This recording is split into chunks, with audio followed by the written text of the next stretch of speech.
Hozir.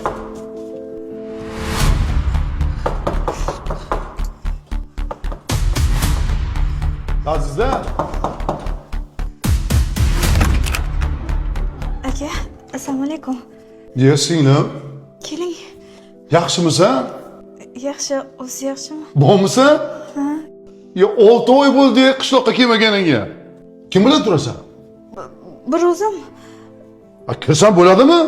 Keling, keling. Xudoga shukr, zo'rg'a qidirib topdim.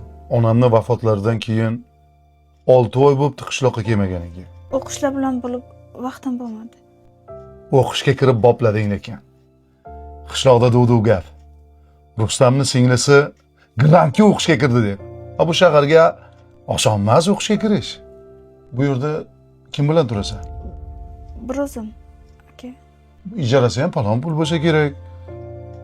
Biron joyda ishlayapsan, qayerdan olyapsan pulni? Bir hozir.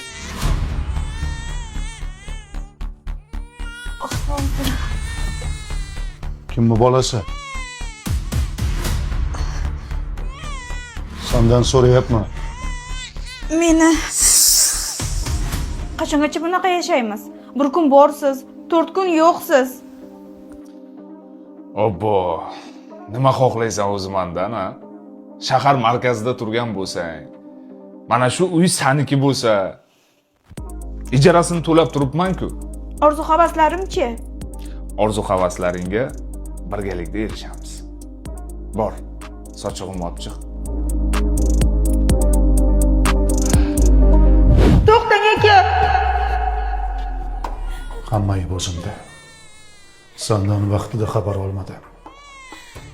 Otam to'g'ri aytgan ekanlar. Yigitni to'qchilik, qizni esa yo'qchilik buzar ekan. Ota, meni kechir. Hayot so'qmoqida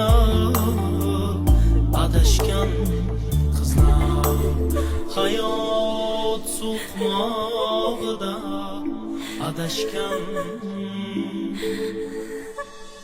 qizlar.